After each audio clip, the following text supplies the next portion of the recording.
selamat datang. Yuk belajar salah satu teknik peramalan, yaitu metode Delhi. Sebelum menjelaskan materi, perkenalkan, nama saya Putri Apriliani, NIM 2008 302121, kelas KPI 3D. Metode Delhi. Metode Delhi adalah metode sistematik dalam mengumpulkan pendapat dari sekelompok pakar melalui rangkaian kuesioner, di mana ada mekanisme feedback melalui putaran atau round pertanyaan yang diadakan sambil menjaga anonimitas tanggapan responden para ahli. Sejarah. Nama metode ini diambil dari nama Oracle Delphi, pendeta-pendeta wanita dari Yunani yang terkenal dengan ketepatan peramalan mereka. Metode Delhi dikembangkan berdasarkan prinsip bahwa ramalan atau putusan yang berasal dari kelompok individu yang terstruktur lebih akurat daripada berasal dari kelompok yang tidak terstruktur. Pendekatan metode Delhi. Ada 3 jenis peserta dalam metode Delhi, yaitu mengambil keputusan, karyawan, dan responden. Pengambilan keputusan biasanya terdiri dari 5 hingga 10 orang pakar yang akan melakukan peramalan. Karyawan membantu mengambil keputusan dengan menyiapkan, menyebarkan, mengumpulkan, serta meringkas sejumlah kuesioner dan hasil survei. Responder adalah sekelompok orang yang dapat memberikan input pada pengambilan keputusan sebelum peramalan dibuat.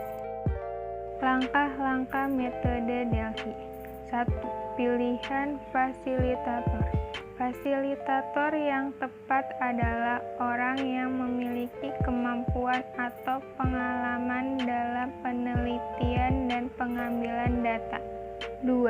Identifikasi para ahli yang diperlukan. Teknik atau metode Delhi ini sangat tergantung pada panel ahli.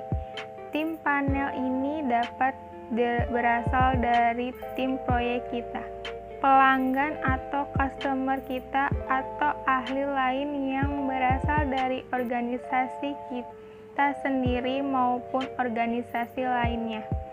Yang dimaksud dengan orang ahli adalah individu dengan pengetahuan dan pengalaman yang relevan dengan topik atau ilmu tertentu.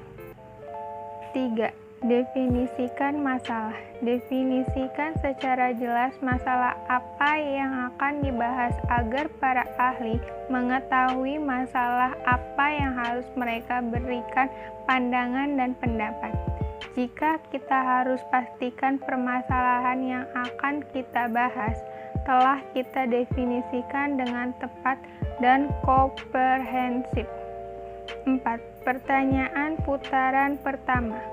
Mengajukan pertanyaan umum untuk memberikan pemahaman umum kepada para ahli dan mendapatkan pandangan pertama mengenai kondisi di masa depan dari ahli-ahli tersebut.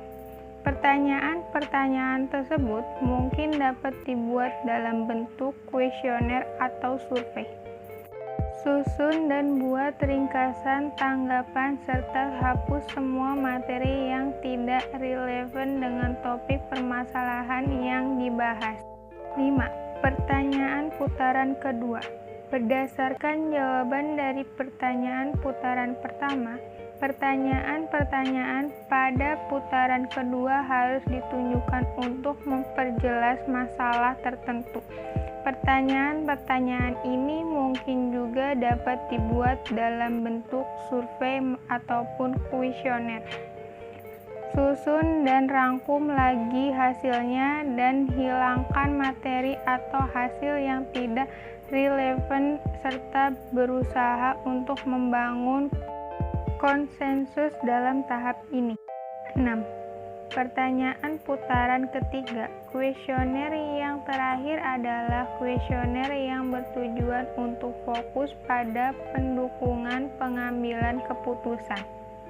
Dan terakhir yang ketujuh, bertindak atas hasilnya. Setelah mendapatkan konsensus atau kesepakatan mengenai pandangan dan pemeramalan dapat pada masa depan, kita perlu menganalisis temuan atau hasil tersebut dan siapkan rencana tindakan untuk menangani resiko dan peluang masa depan untuk proyek kita. Contoh metode Delhi, yaitu contoh penerapan metode Delhi. Metode Delhi menggunakan panel ahli dan di sini kita gunakan Putri, John, Dewi, dan Serina sebagai ahli yang dibutuhkan. Kemudian saya akan menanyakan masing-masing secara terpisah berupa banyak permintaan akan sepeda motor dan mereka perlu memberikan alasan. Menurut saya jika tidak ada perubahan saya harap bisa menjual sama seperti tahun lalu. Tetapi karena ada model baru, tahun ini seharusnya daya jual akan meningkat 20%. Berdasarkan laporan penjualan tahun lalu dan strategi baru perusahaan tahun ini saya perkiraan akan terjadi kenaikan penjualan 50%. Fasilitator mengumpulkan semua perkiraan atau asumsi daripada ahli dan kemudian diolah menjadi laporan rangkuman.